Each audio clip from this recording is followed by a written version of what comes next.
Hello, everybody. Hello, everybody, all the candidates, and to all of the people who are viewing out there on Zoom or perhaps even maybe on Facebook. I want to welcome you to the League of Women Voters of Western Nevada County, first in our candidate forum series. My name is Janice Bedayn. As I said, I am the president of the League of Women Voters of Western Nevada County. This is the first time that we have run our forums on a virtual platform, and we have made some adjustments to accommodate for that.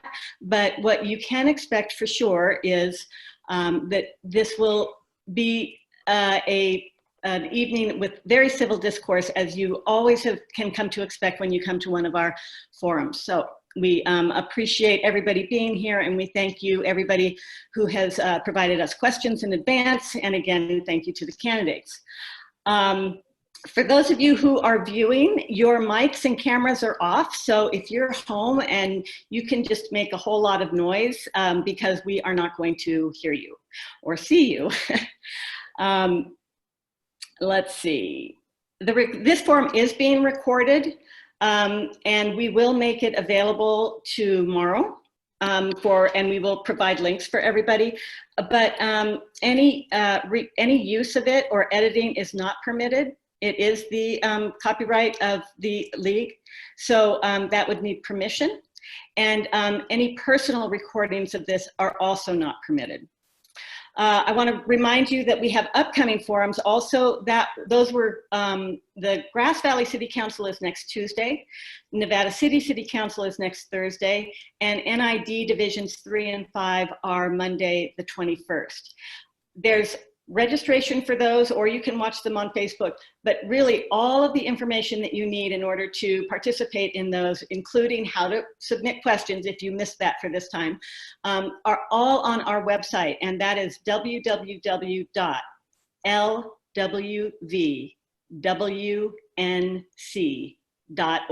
So that stands for League Women Voters Western Nevada County. That's one good way to remember it. Also on that website, you will be able to find every voter resource that you could possibly want. Now is the time to make sure that your voter registration is up to date. You haven't moved or anything like that. You can find the link for that on our website. It's also the time to get your voting age children to register to vote, and your neighbors who are not yet registered, and your family who is not yet registered, and your friends. Now is the time to do that. Again, go to our website. All of the resources are there for easy access. And finally, our ballots are going to be sent out right around October the 5th. Make sure that when you receive your ballot, you fill it out, get it in early. If you don't receive your ballot, of course, you have plenty of time to right away call the Office of Elections in Nevada County. So at this point, I am going to turn it over to our moderator, introduce you to Stephen Munkelt. Stephen is a longtime member of the League of Women Voters. He's been one of our moderators for years. He's a local attorney. And at this point, I will probably now fade away and turn everything over to Stephen. Thank you, Janice. And thank you, everyone who's taking the time to inform yourself about the candidates for the Board of Education. We have a format tonight with two separate periods or shows, if you want to put it that way. The one that we're starting right now is the candidates for Trustee Area 1 for the Board of Education. And our candidates are Susan Clarabut, Louise Johnson, and Peggy Delgado Fava.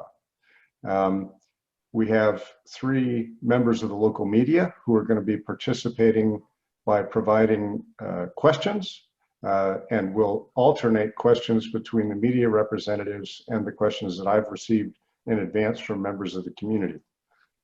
We aren't going to do the handing in questions like we do in a live in-person kind of format, but we will try and cover the issues that are going to be important to most of you for voting. And with that, I will just say that we are going to allow each candidate 2 minutes for an opening statement. As we go through questions, each candidate will have 1.5 minutes to answer each question. I'm going to try and serve as the timekeeper as well as the moderator, so we'll see how that all works. And The media representatives we have today are Paul Haas from KNCO, Pascal Fussholder, who's Ubinet, and who is also managing this technological experience behind the scenes. So we want to give double thanks to her for her participation. And then we also have Victoria Panade from the union as a media representative. With that, we're starting out initially with an alphabetical sequence for the opening statements. So Susan Clarabut, would you like to start with your 2-minute opening? I would love to. Thank you, Stephen. And thank you to the League of Women Voters for providing this forum and this opportunity for voters to see who is running and to represent them on the county school board. I'm an incumbent for Trustee Area 1. I was appointed in December of 2019. I've lived in Nevada County for 37 years. I raised our kids here. They went to outstanding schools here. They're both contributing members of society, which is what our goals are in school. I come from a long family of educators. My mom was a second grade teacher for years and years and years. My aunts, my uncles, my grandmother. I started here as a substitute teacher in Nevada County. I got a job at Chicago Park as a teacher. I was asked then to apply as principal. I did, and then I was principal there and superintendent principal. Then I was a little much for my kids who were growing up and a busy household. I moved to Pleasant Ridge School. I was principal at this little school close to us, and then assistant superintendent at Nevada County Superintendent Schools, and finally assistant superintendent at Grass Valley School District for special education and curriculum. So I'm a lifelong educator. I couldn't volunteer in my daughter's classroom when I was working, so I have volunteered now. She's a teacher in Placer County. And I still teach new Nevada County teachers through a program that's run through Sonoma County Office of Ed. And as I said, I've been in education in one form or another for almost all my life, and I see this as a way to give back. I understand school boards. I understand education. I work well with others. I'm collaborative. My only agenda is to keep our schools and students safe and to ensure their access to a good education. My goals include securing Wi-Fi for students in remote areas, serving as an advocate for students, families, and the education community, promoting leadership for schools and districts as they work their way through these very complicated times, and about 10 seconds. Working collaboratively with my fellow board members. And again, I appreciate this time. Thank you. Thank you very much. And then we're going to go for the second opening to Peggy Delgado Fava. You have 2 minutes. Okay. Thank you for the opportunity to speak about my candidacy for Nevada County School Board of Education, Trustee Area 1. Thank you, League of Women Voters in Nevada County. There's a crisis in our educational system. Students and schools are facing insurmountable challenges. The COVID pandemic has placed unprecedented pressure on families and businesses never seen before. Mental health issues are at an all-time high. Drugs, alcohol sales, and abuse are at record levels. Domestic violence, child abuse, gang violence has risen as well. Isolation, self-harm, and even more sadly, suicide attempts. Our youth are in crisis, and our schools are empty. I'm an advocate. I'm a justice seeker. I'm a service leader. If you want diversity, I bring that to the table. I'm first generation Mexican-American, bilingual, and first to graduate college in my immediate family. I'm a product of academically challenged school district. I'm a survivor of early childhood trauma and domestic violence. I'm a mother of a biracial child who graduated from Bear River High School and also experienced bullying and some racism. I was a single parent who struggled with managing work and school. I can relate to the students and their families that are struggling today. In 2011, I founded Bridge Network, located in a challenged neighborhood in Southeast Sacramento. Our clients are academically challenged, trauma impacted, justice involved, foster youth, and even youth who've been sex trafficked. This population of students is my expertise. We've been recognized for our work by local leaders and have received numerous awards and bipartisan support. I believe in the power of education, how it can lift anyone out of their negative life situations and circumstances. I am proud of that, and I've lived it. I know what it's like to work with many different schools and districts, public, private, various school grade levels, You have alternative, 10 seconds. accelerated, and charter schools. I want to ensure that all of our youth are stable, safe, and supported. That is why I'm running for Nevada County School Board and would love your support. Thank you. And that brings us to a third candidate for Trustee Area 1, Louise Johnson. Thank you. Thank you for the League of Women Voters. Good evening, Nevada County. I'm Louise Johnson, and you know me. I'm your retired high school district superintendent. My lifelong mission has always been to bring the gift of education to the children who need it most. My lifelong mission took me first from the urban schools east of East Los Angeles, through many years in California's great Central Valley and farm working communities, and finally on to rural Northern California here. I've enjoyed all of my roles in education: high school science teacher, elementary school principal, district administrator, and superintendent. My candidacy rests on 3 strong planks. Number 1, robust education. I believe in educating the whole child through engaging experiences with teachers, staff, and other students. I believe that a robust education includes academics, arts, athletics, and activities. I call them the 4 A's. Second, school advocacy. Our schools are subject to many laws and regulations which may or may not make sense. Especially relevant now is advocacy with the state to provide the resources necessary to safely send our students, staff, and faculty back to school.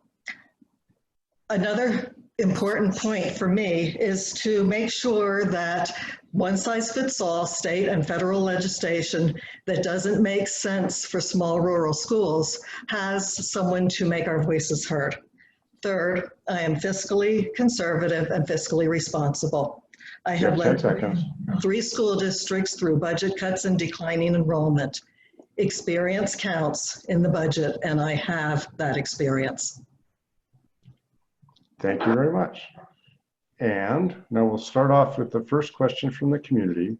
And the answer goes first to Ms. Fava. So what do you think are the 2 most important issues facing our local districts and the county as a whole? I think the COVID is definitely one of the top things that we're facing. I have a laundry list of parental feedback from the distance learning and getting them back to school. I think that's really critical. As I stated, I deal with a lot of youth in crisis, and I've never dealt with so many youth in crisis as I have today. So I want, if I can share some of the comments from some of the parents that I've gotten feedback from. It says, sudden link internet connection sucks and it's not reliable. Those of us who live in Lake of the Pines understand that. Lost contacts with schoolmates, no time for interactions as kids during school time. And then it says, my kids go to Alta Sierra Elementary and the distant learning is exclusively. I'm actually pleasantly surprised. My oldest son, who's in the 4th grade, actually seems to be doing well. Another parent says, withdrew all 3 of our IEP kids. I already know it was too much pressure on myself and the kids to keep up with DL. I couldn't do it in the spring and the teachers weren't even taking attendance or asking for schoolwork. My kids struggle with DL, which is distant learning, last year and asked me to find another way. So I'm doing homeschool on my own. The kids are happy with their 5th grader and they even like my 5th grader. 10 seconds. Distance learning at Nevada Union so far has been a shit show, quote unquote, and requires me to help her to try to decipher what's due when I have to turn it in. Don't know how kids are doing without parent support. Some teachers are giving too many assignments. Zoom classes are a waste of time. That's time. Thank you. And then we get the same question going to Ms. Johnson. What do you think are the 2 most important issues facing our local districts and the county as a whole? Thank you. First of all, I absolutely agree that the COVID-19 crisis is one of our most important issues at this point in time. It's when in my later years as a school administrator, I did share that I was seeing more anxiety and depression among teenagers than I ever had before in my career. And I can tell you from a teacher's point of view exactly how it feels on that side of the camera. I teach part-time in the Sierra College Ollie program. I was in the middle of one of my spring classes for our senior citizens in the community, and we shut down. And then we came back on Zoom, and I had to completely change my way of teaching to be able to connect with my students and find ways to engage them. So I understand from the teacher's desk what's going on. The second most critical priority, we've had a little reprieve with the governor's budget, but because of declining enrollment and the lack of state tax money, we are expecting significant budget issues in all of our schools in the next 3 to 5 years. So that will require strict guidance and strict oversight to make sure that we stay fiscally solvent. You have 10 seconds, but you're done. Okay, thank you. And now we have Ms. Clarabut to answer the same question. What do you think are the 2 most important issues facing the local districts and the county? Thank you, Steve. I think that hands down, COVID is the huge issue, and there are all the repercussions that have fallen out because of COVID. The things that Peggy referred to are a result of that. We can't control that virus, but we can work on how to make things better for our schools, for our students, for our families, and our education community.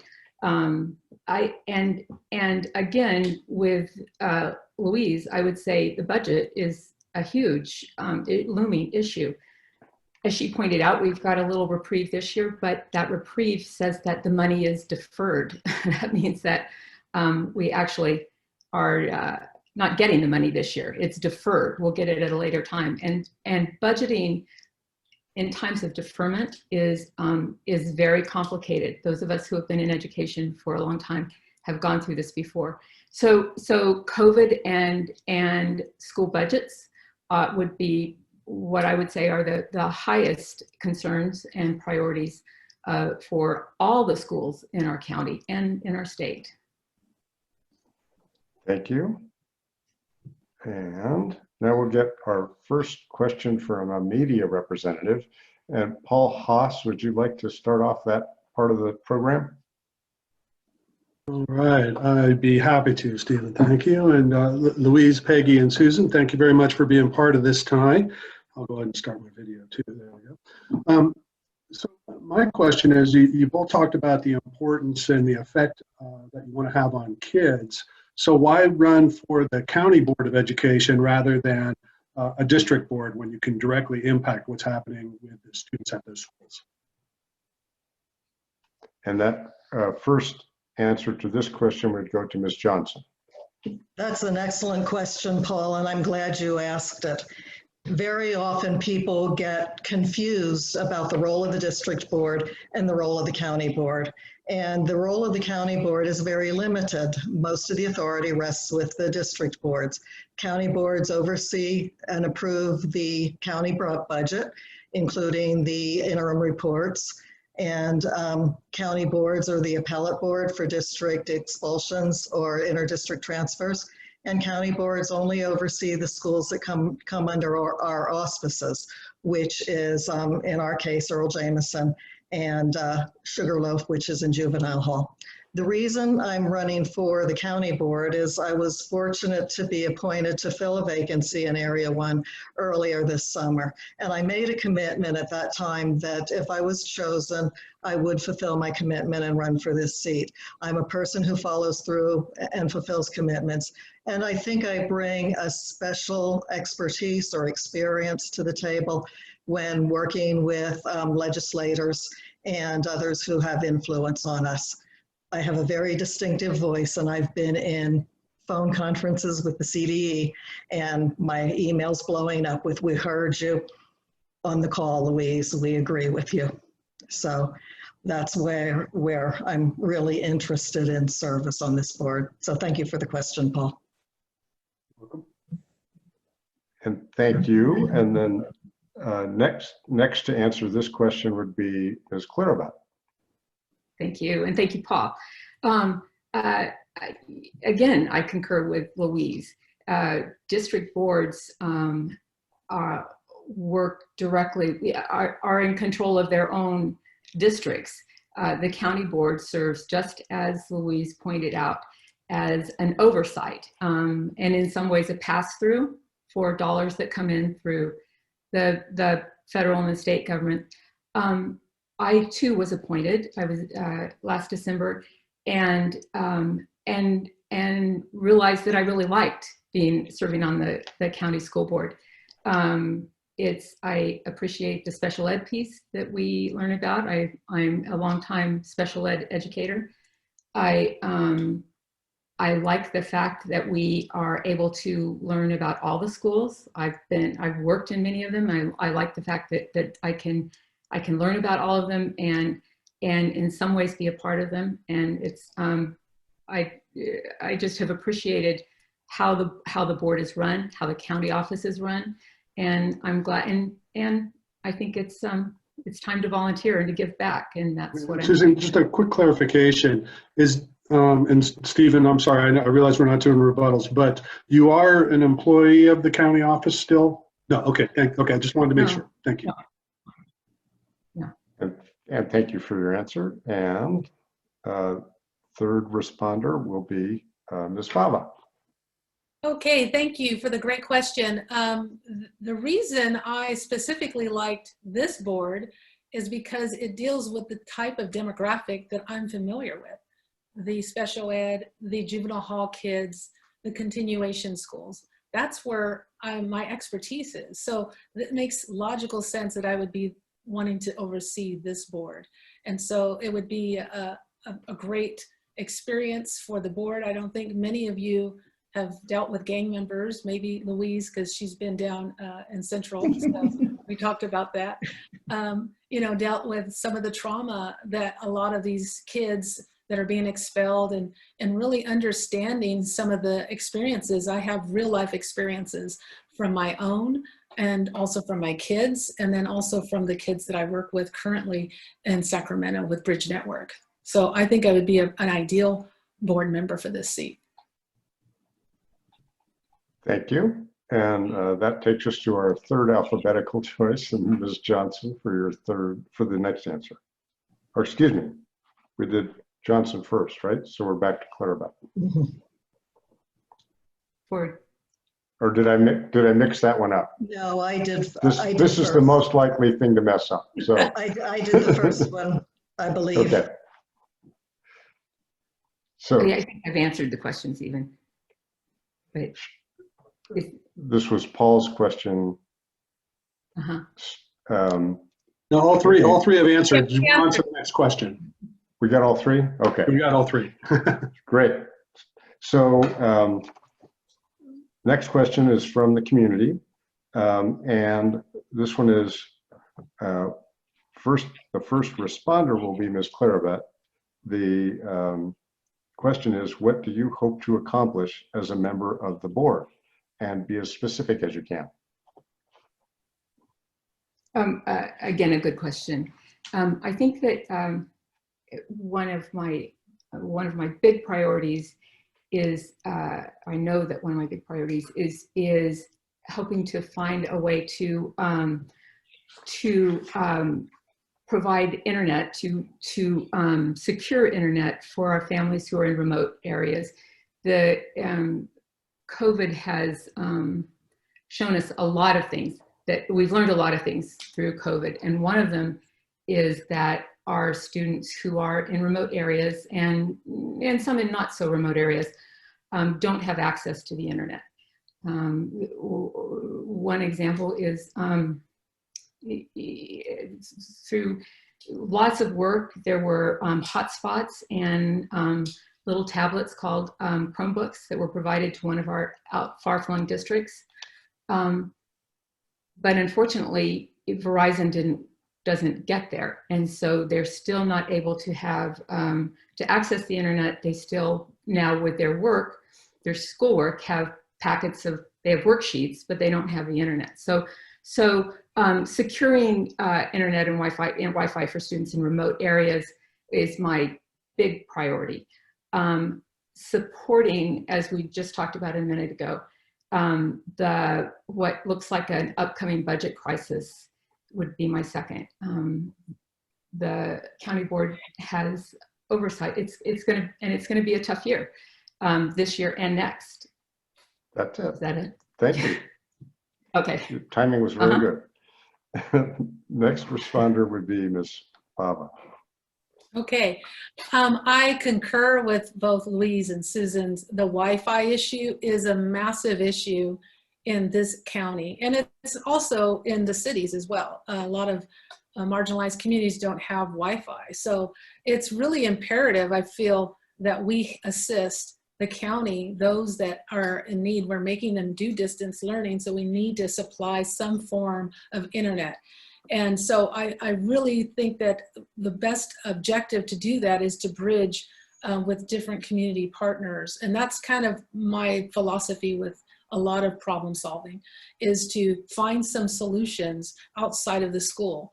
If maybe we could do micro classes, we can have the PTA do some parent co-ops. We can do things like that where they can do, they can work with their teacher, they can even pay for a teacher, or they can collaboratively work with their districts. It's really thinking outside the box and addressing the needs, because these are immediate needs. This is not like in the future. This is like right now. We have to react, we have to respond.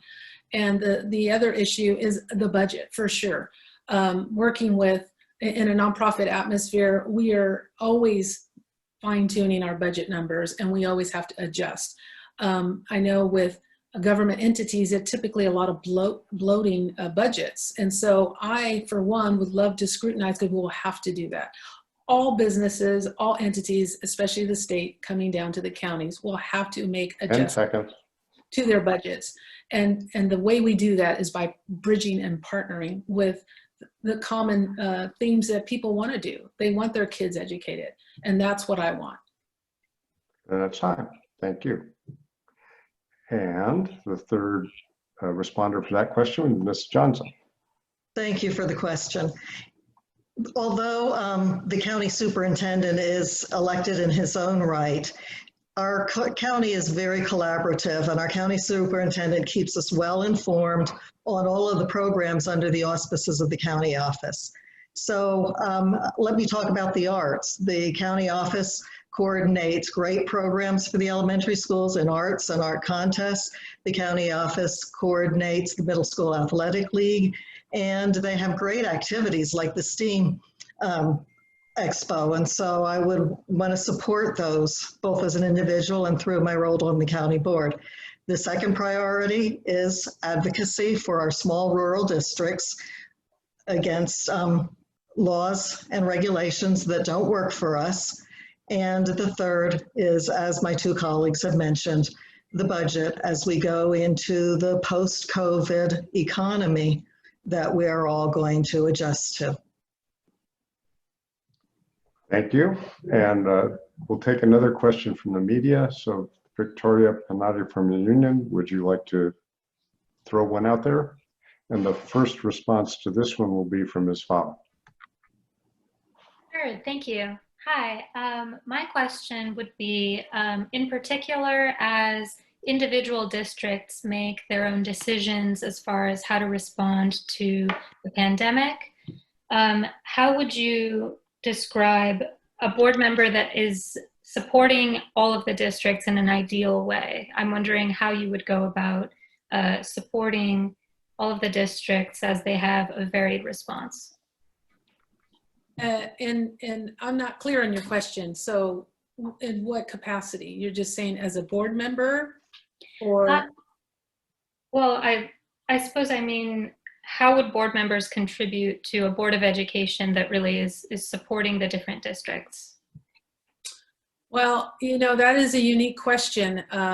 because I'm not familiar, this board is drawn up kind of odd when I first learned about it. So I really can't tell you in all honesty how that looks. But as far as collaborating, definitely want to support the districts, but I really can't speak to how that would operate. I would actually seek that information out through probably Scott or my fellow board members. Great, thank you. And then, so the next responder would be Ms. Johnson. Thank you for the question, Victoria. It's a great question. And just like I've talked about, one size doesn't fit all for the diversity of California or the diversity of the United States, one size may not necessarily fit all for our county. There's a large difference between a tiny school, single school district like Susan's Chicago Park and Nevada Union.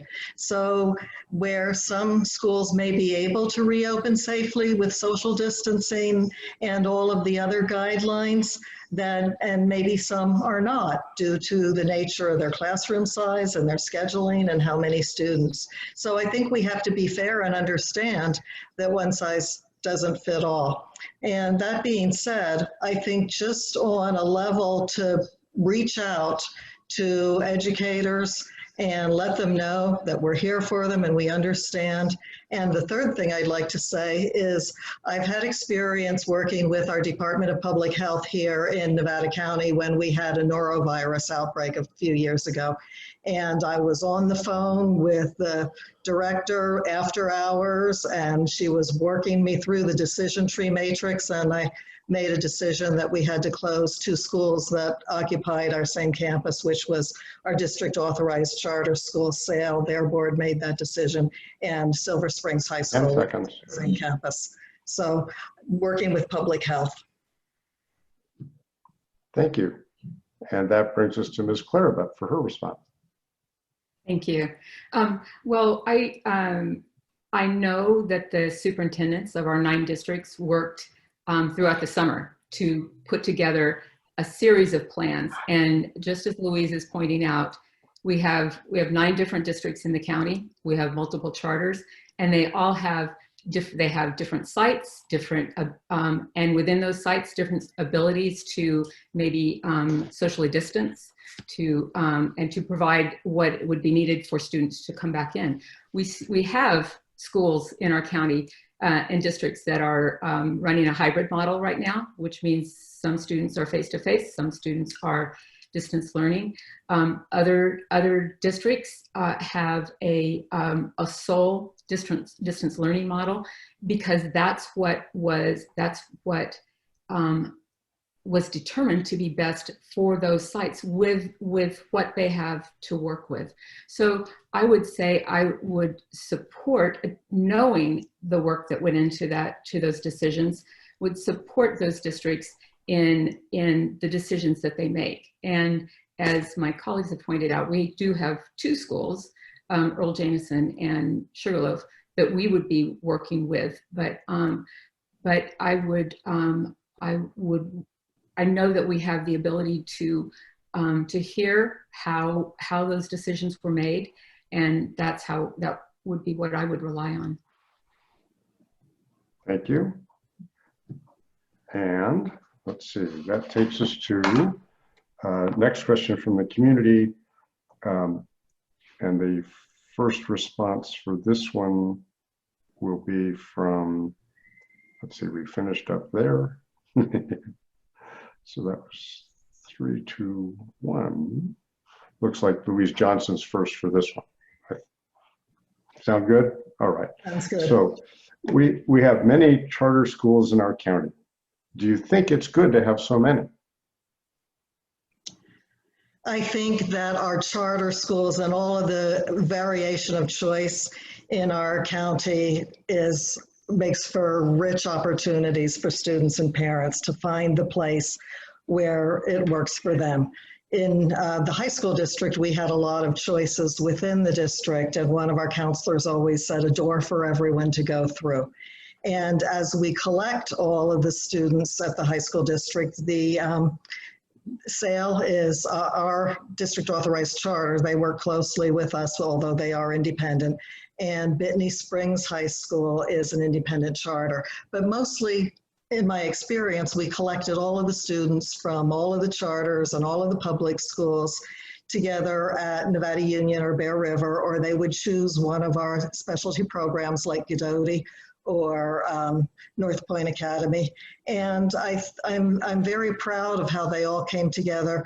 And I think that in Nevada County, we have a rich array of school choice for students and parents. Thank you. Let's see. And so that takes us to Ms. Clarabut for the second part of this question. Thank you. You know, at one point, Nevada County had more charters per capita than any place in the nation. We have a long history of having charter schools, and our students perform very successfully in charter schools.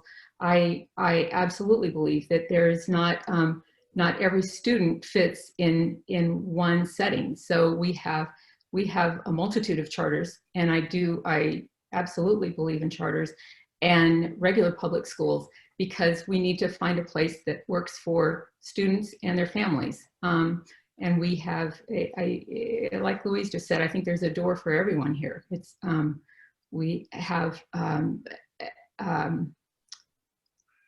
probably, I'm guessing 12 charters. Still, that's a guess, but we have a lot of charters in our school, in our county, and they're full. And kids succeed, do very well. And so, yes, I'm a proponent of charters.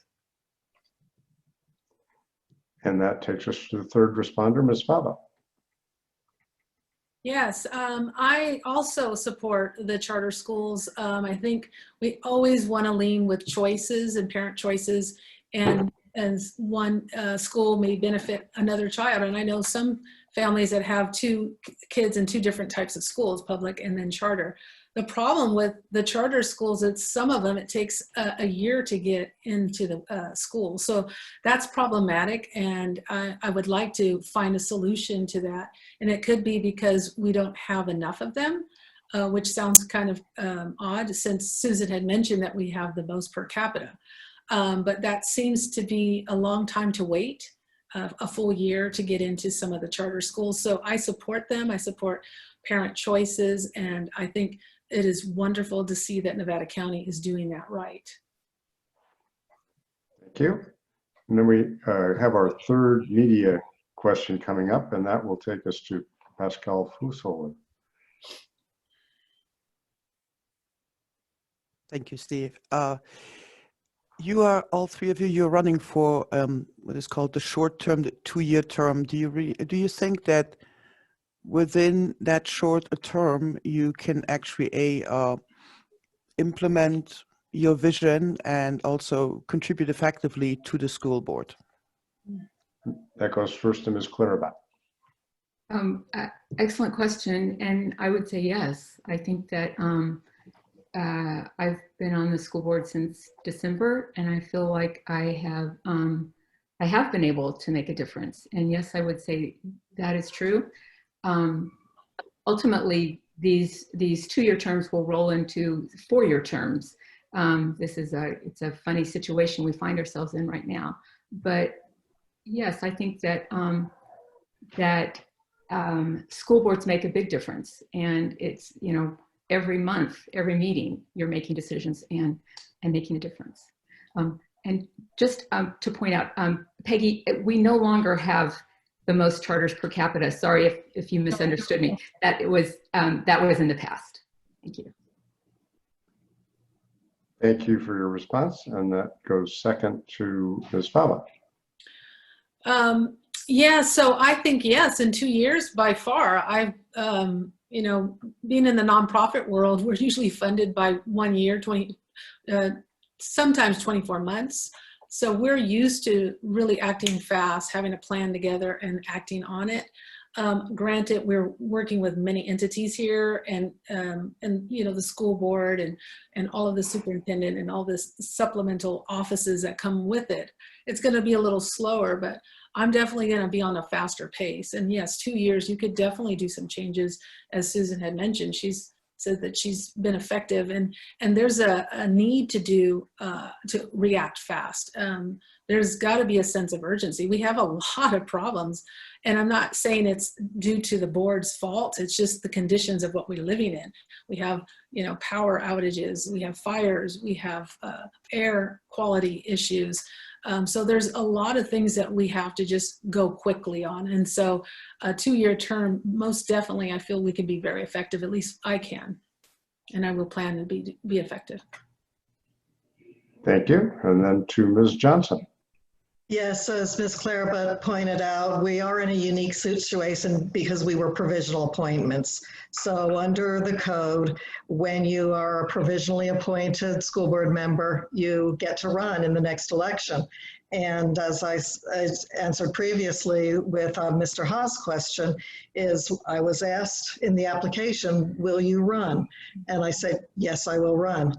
Now, interestingly, can a lot of things happen in 2 years? I agree. 2 years is a good term, and then these positions on Area 1 will revert to four-year terms. So I've been in board meetings.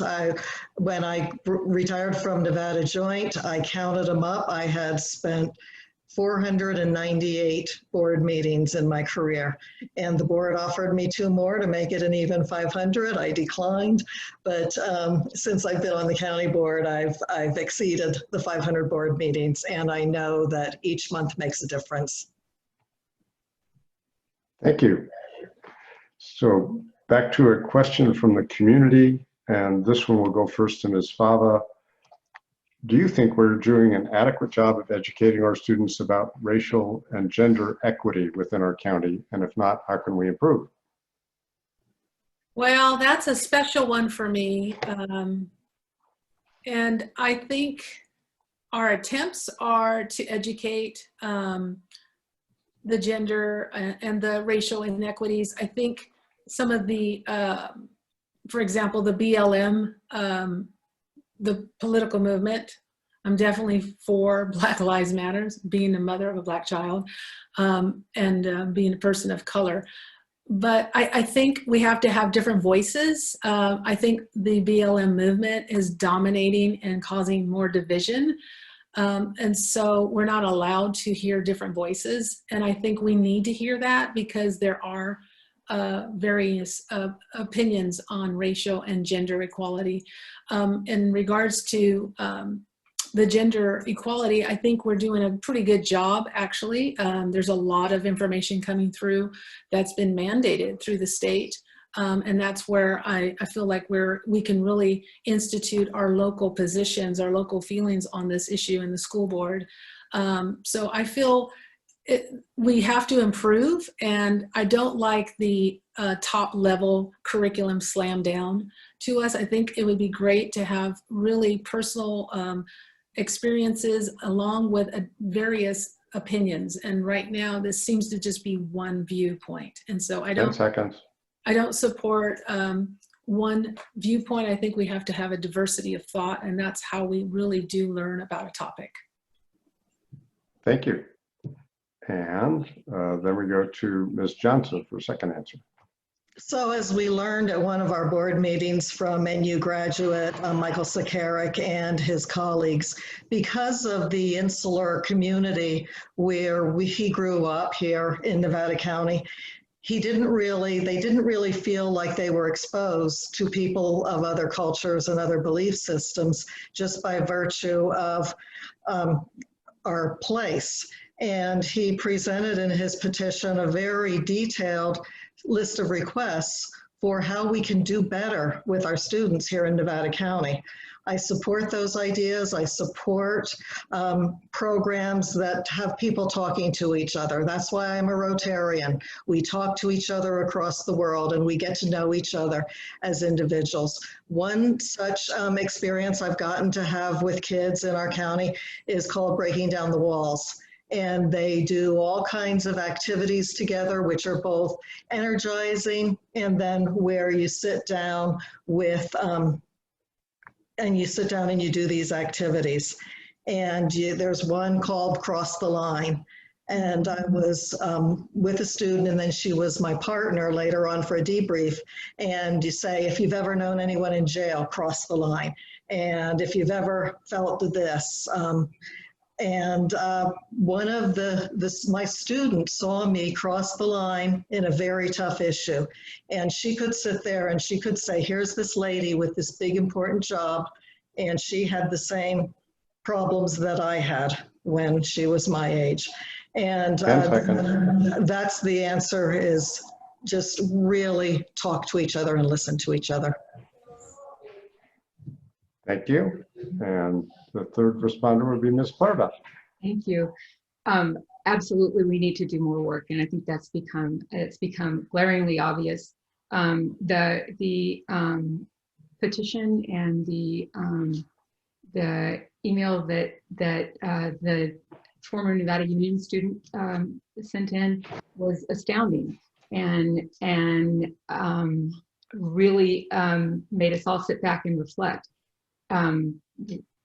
We as the county office and as the school board, one of the things that's the county office is responsible for is professional development for teachers throughout the county. And I think that that equity is certainly going to be on the table for professional development that's good, healthy professional development, because it's not just a curriculum, it's not just a textbook, it's how do you teach, how do you work with students, how can you help them understand that you are an open person and you are willing to listen.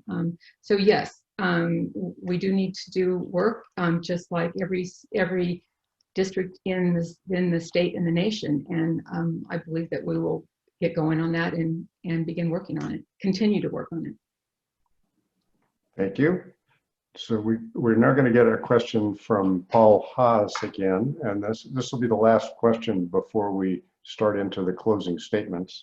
And the first response to this one will be from Ms. Johnson. All right, so a little bit of pressure on the last question here. So I'm going through my tally marks as I'm checking off on your answers, and basically we've got a three-way tie right now. So give me the one point that differentiates you from each other, why you should be in the top two, since it's three people going for two spots. What puts you either number one or at least in the top two? Thank you, Paul, for the question. For me, I would say it's my passion for education, as well as my many years of experience in diverse educational communities. I have worked with at-risk students that Peggy was talking about. I have worked with students who are in situation of domestic violence, and I believe in equity in education. But a lot of really technical stuff comes to the board. We get these really thick packets, and there's a budget document. And throughout California, the budget document has to be written in the SACS, the Standard Account Code System. I know where to look. I know how to interpret that document. There's documents like the LCAP, which is on hold for this year. We have a different plan this year. But that's the Local Control Accountability Plan, and I've read those and I've written them. We have the consolidated application, which is how we apply for federal funds. All of those technical documents come to the board. I can read them, I can understand them, and I can make good judgment about them, as I have for many years. So thank you for the question, Paul. Thank you. And second up would be Ms. Clarabut. Thank you, and thank you, Paul. That is a good question. I would say my knowledge and experience of schools makes me a valuable board member. I have, like Louise, I can understand a board document. I can understand a budget. I have been at, I don't know how many board meetings, but a lot of board meetings, and understand those. I understand the Brown Act. I know what we can do and what we can't. I know what the county board can do and what it can't. But I would say that maybe the thing that I feel I bring to the board most importantly, is my spirit of collaboration. I don't think we should all sit in the same rowboat and row the same way, but I do believe that we need to listen to each other, to believe that we all have to a positive intent, and to come up with solutions that will support everyone. So I think my collaboration would be the piece that I would bring to the board. Thank you, Susan. Thank you. And then we go to Peggy? Ms. Fava second. Thank you. Yes, so great question. Well, I bring real life experiences. I work in the trenches with a lot of these communities that this board is to oversee, specific schools. The other thing is I'm an outsider.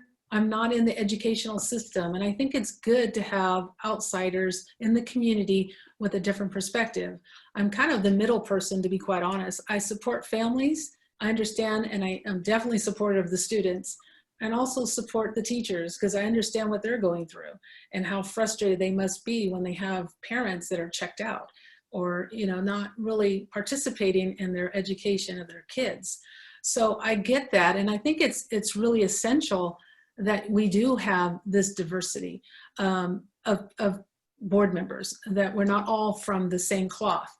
With my experiences working with marginalized communities and being the voice for them and being that advocate and working through budgets that are so tight. Running nonprofits are definitely is a budget cruncher. We're constantly reallocating and positioning and looking for the task at hand. So I think I would be ideal, and that separates me from the long-term education folks, which is no detriment to them. It's a diversity of thought and a different kind of an experience. So I think I would be ideal in this board seat. Thank you, Peggy. Thank you. I think we got everybody on that one, didn't we? Yeah. Yes. Okay. So now we're going into closing statements, and we're giving you a very generous 3 minutes to close your case. The way the sequencing worked out on the questions, I think I'm just going to go reverse alphabetical for the closing. So it's the opposite of the way we started. So Ms. Johnson, you'll have the first close, and then Ms. Fava and Ms. Clarabut. Well, again, thank you to the League of Women Voters. Thank you, Pascal, for running the technical side. As a Zoom teacher, I know how hard that can be from time to time. But we've had a rich discussion here tonight, which I appreciate. And you've heard about my priorities. Number 1, the 4 A's. Number 2, advocacy. And number 3, fiscal conservancy and fiscal responsibility. To learn more, I invite you to visit my website, which is louise4ncbe.com, or email me at louise4ncbe@yahoo.com. In conclusion, I'd just like to share a story. Many years ago, when I was being interviewed as a Teacher of the Year candidate, I was asked, without foreknowledge of the question like this, what is your greatest contribution to education? I thought for a moment and I replied, I'm a small town school teacher who shows up for work every day. I show up for students, to teach them academics, to listen to them when they need it, to guide their growth, to attend their athletic events and their school plays and their concerts so that they see me there supporting them. I have spent most of my adult life with students whose adult lives are imminent, and that has been a privilege beyond measure. I show up for employees to listen to their input, to make sure they are treated fairly, to advocate for them, especially now with the stress of this time of COVID and distance learning. Teaching is a stressful position. They need our support. I show up for my community. Since I arrived here as the new high school district superintendent in 2013, I have been active in many of our community organizations. When I retired, I had more time to have more retirement jobs. One of those jobs now is my service on the Nevada County Board of Education.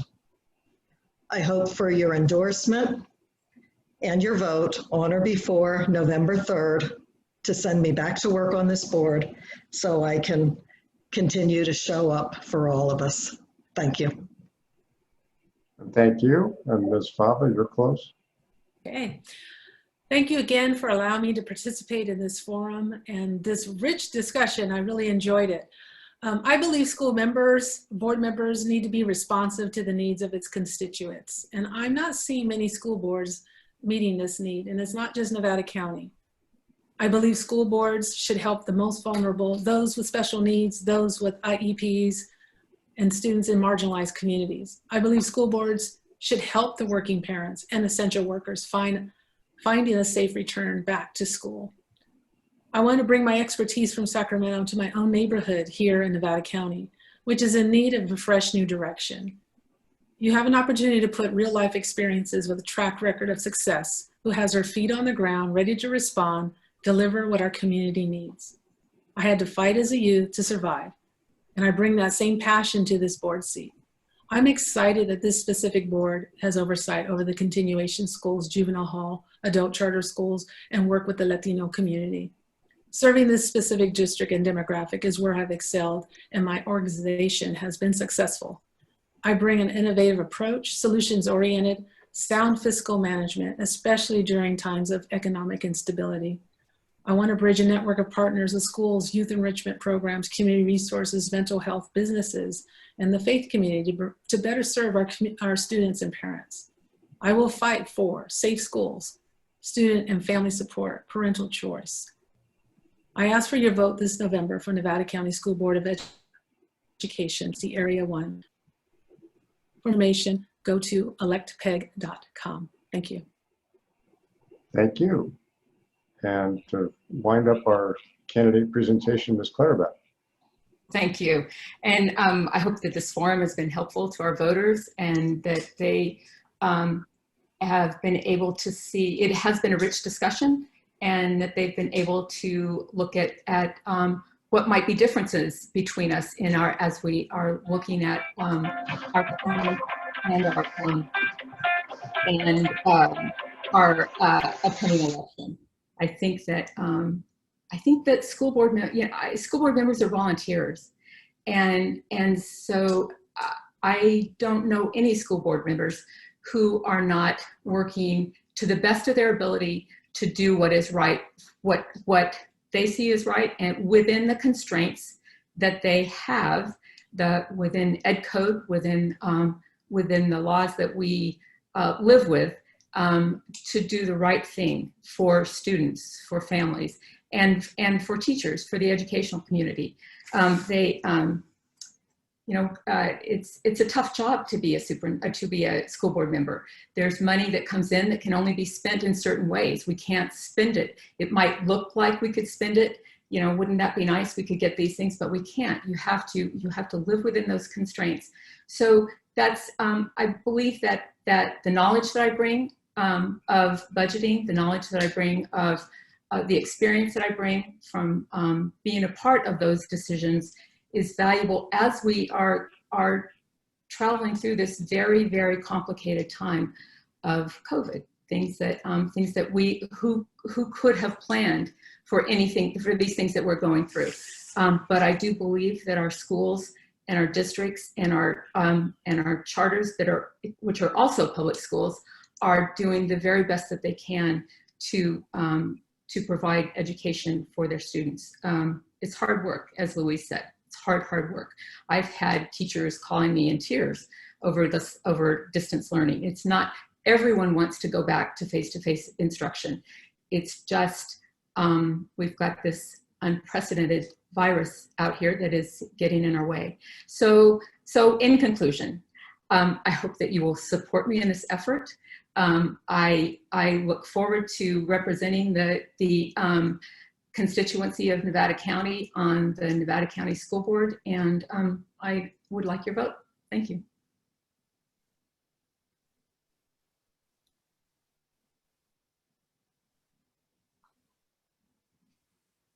Steve, you're muted.